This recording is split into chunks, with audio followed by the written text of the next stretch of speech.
Tracy, and this is Pasquale. Hey! Today we're going to be talking more about the astrological elements: fire, water, air, and earth. Yes. And so I'm going to let you before we start, yeah.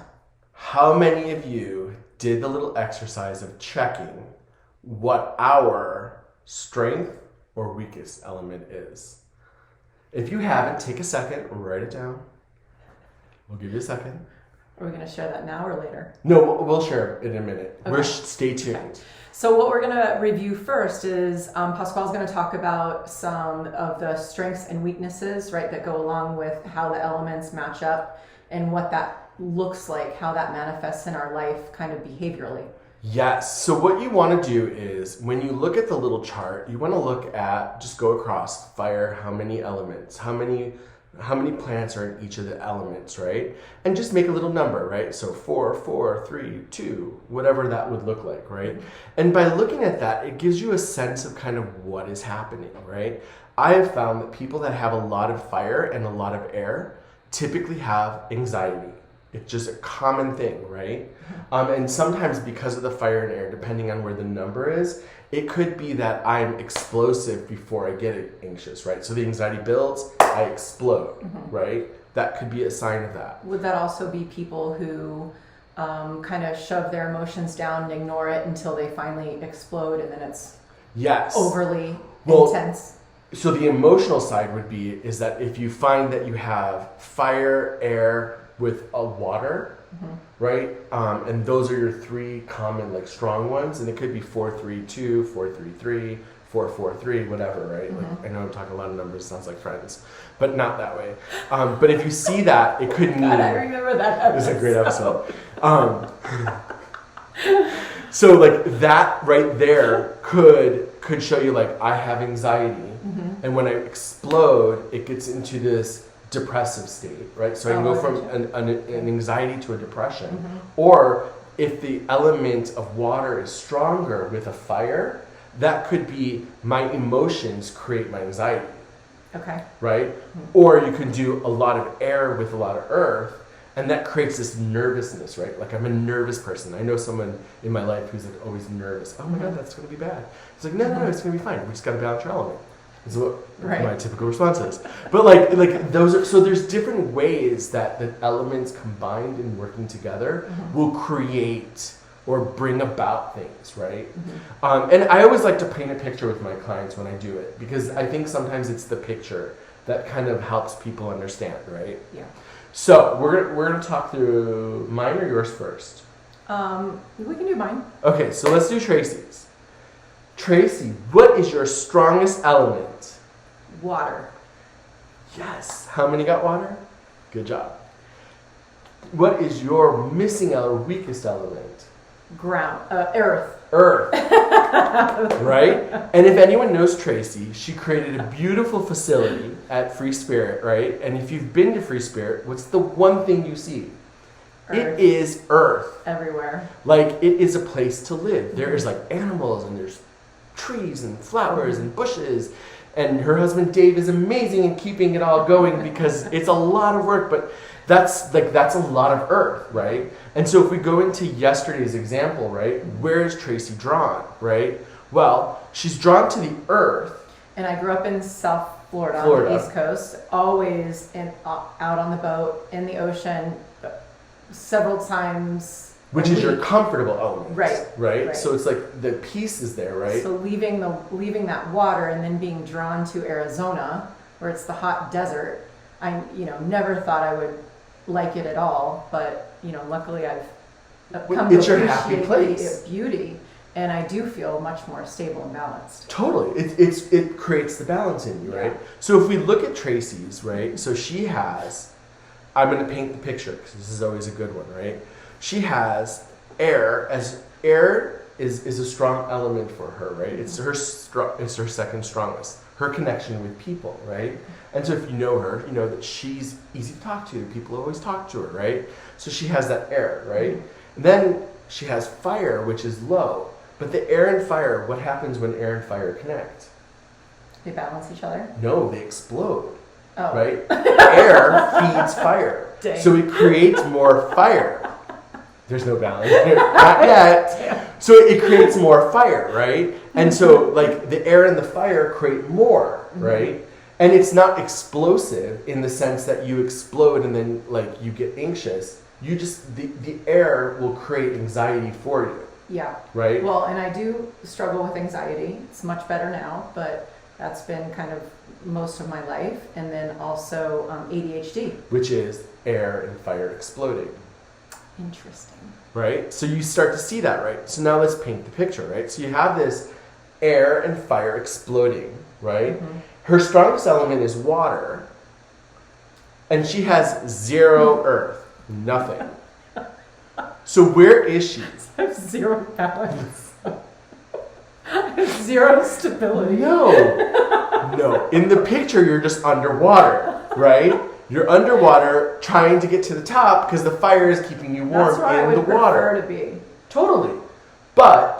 But you created a place that has so much earth Yeah. that all of that stability is like your body is now rebalancing itself. It's recalibrating, right? Yeah. So that fire that you're experiencing is actually the earth is kind of holding you up so that you're not feeling as anxious or as depressive, right? Like you have less of that. Right. That is true. And your body is like kind of recalibrated. Mm-hmm. And I just think it's so interesting how we're unconsciously drawn to that element that we're either low in or missing. Every It's pretty time. awesome. Every It's time. very trippy. Every time. And so like that's a good way to look at it, right? Like you can kind of see. So if I was talking to Tracy, I'd be like, listen, here's how you need to kind of balance your element, right? So let's say you live in Alaska or in a place that like Keys, right? Where there's a lot of water, not a lot of earth. And you know, there's always earth everywhere, right? Because we're living on it. We have to be on it. But the more earth, the stronger your element becomes, right? Or that missing element becomes. So things that you can do to balance it would be get a plant, right? Get a plant for your house. Put a plant in your bedroom, in the place you're always at, in your office. That will help bring in that earth element. It'll start to bring stability. Other things that you can do is cook, if you like to cook.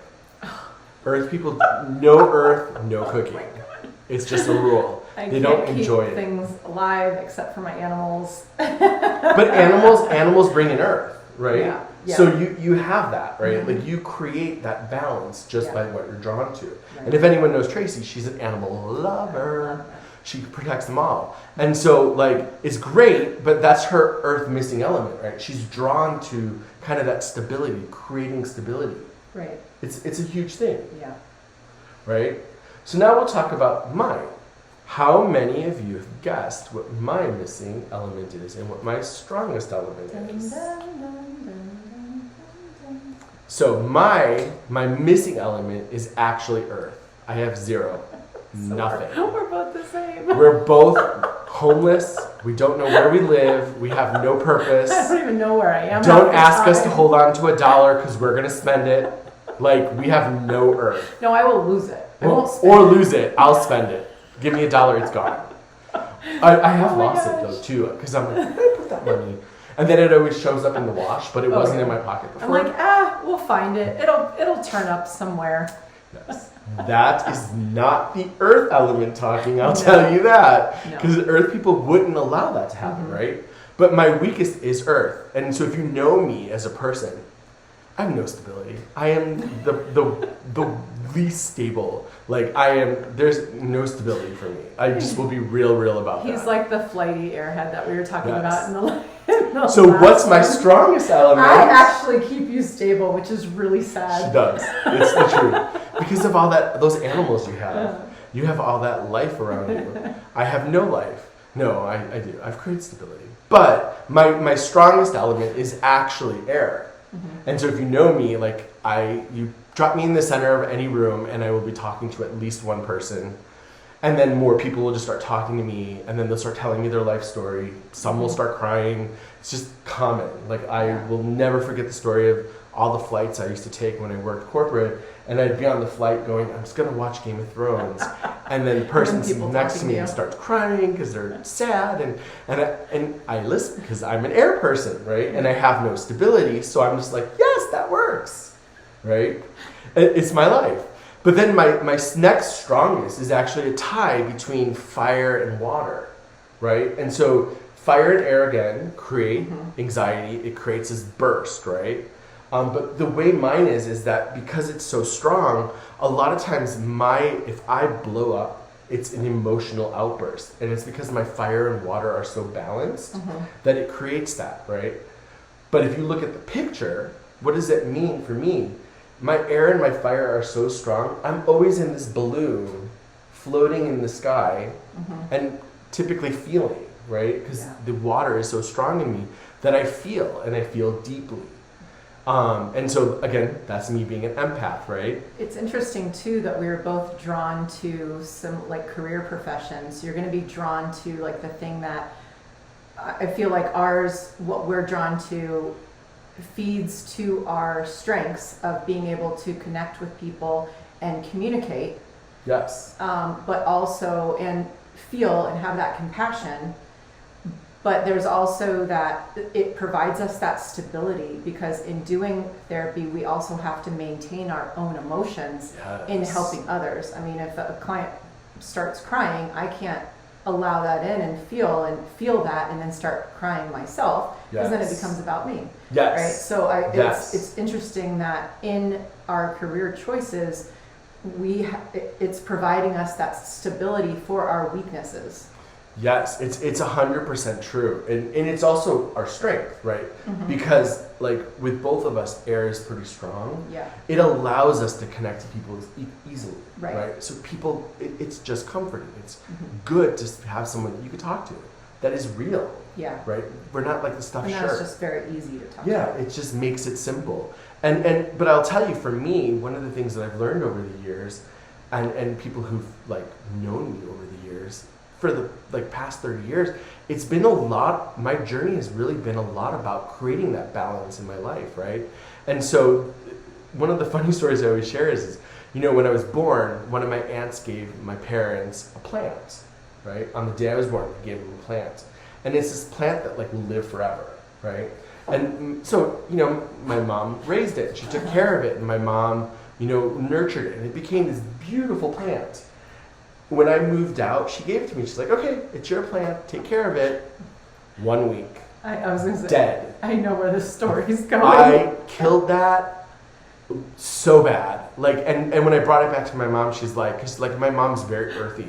She's like, oh, if you just cut this and you could regrow it by putting it in water and roots grow, it's like this amazing thing that I do not have. Yeah. And she's like, no, this is really dead.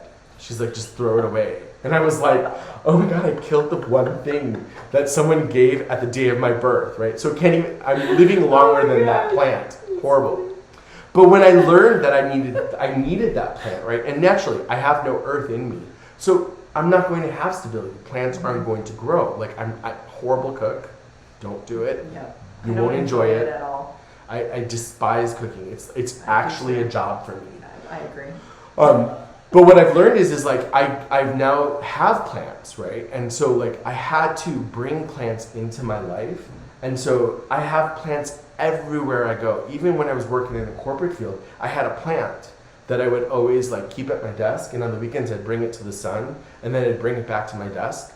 And so it was just there, and the whole reason for it is it was creating stability for me, right? It allows me that grounding. It reminds me, it connects with me. Yeah. It allows me to do that. Now, other things, totally. I will hike, I'll go out for a walk. Anything that gets me to connect with nature is a good way to bring up that earth element, right? Releasing love being air. Outdoors. It's so important. Yeah.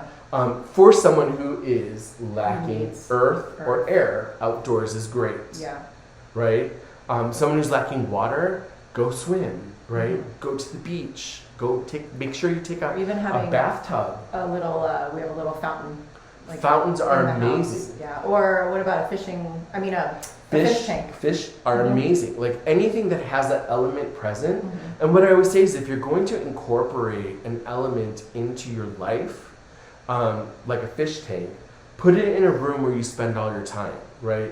If you put it in the fish tank room and you never go in it except when you feed it, it's not really going to create more of an elemental balance for you, right? But if you put it in the room next to the TV where you're always watching, it's going to start to raise that energy, right?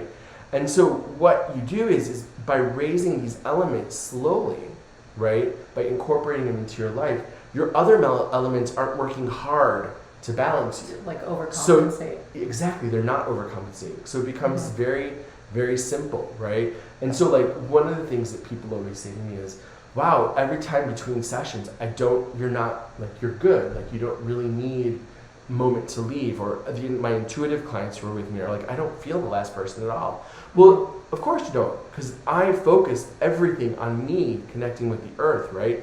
I know I lack it, so I need to let it go, right? I can't absorb, so I need to release. And so that's kind of why when you say, like, we chose this, we totally did, because it helps create the balance for us. Yeah, that makes sense. And when we started becoming closer friends, we would always refer to each other as like twins. And it's so funny. We even send each other a little twin every time, emoji. the little twin kicker. Yeah. But it's so interesting because our elements are almost the same.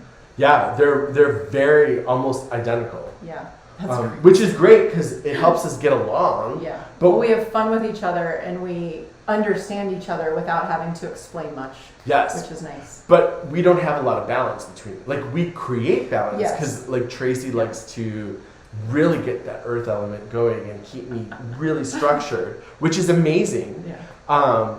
But like it that takes us work, right? Whereas for us being together, it's very simple because our elements are so the same. Right. And that's a great lead in into next week's. Yes. Where we're actually going to talk about how you can create balance in your relationships and kind of look at different elements. Right, because you and I wouldn't do well for several different reasons. We would kill each other. We have a lot of fun. We'll have a great time. We'll be having the best parties. But no, life would not be good. Someone would probably end up dead. Or tied up. I'm not going to go there. Okay, so, but with our partners, right, and it's really important because a lot of times we could be drawn to maybe somebody that is like our opposite, and this is what we're going to go into with more detail, and it's interesting because I guess that's why they say, like, we're drawn to opposites attract, right? It's the elemental opposites that bring us together. But it's really, those opposites can either help, we can allow it to balance us out, or it can create a very toxic relationship and where we're constantly like at each other and picking on each other. And there's like a lack of communication and a lack of understanding. So this is really, I think the next one's going to be really interesting with just general compatibility in our partners. Yeah, and friendships. And how we make it compatible, right? Like, because that's the key is that as with anything, there's it's not like Advil, right? You can't just go to the cabinet, take an Advil, and your elements are balanced. Everything is great. You have to work at it, right? Hey, that would be a great. I just trademarked that. All right. We'll see you next time. All right. Thank you.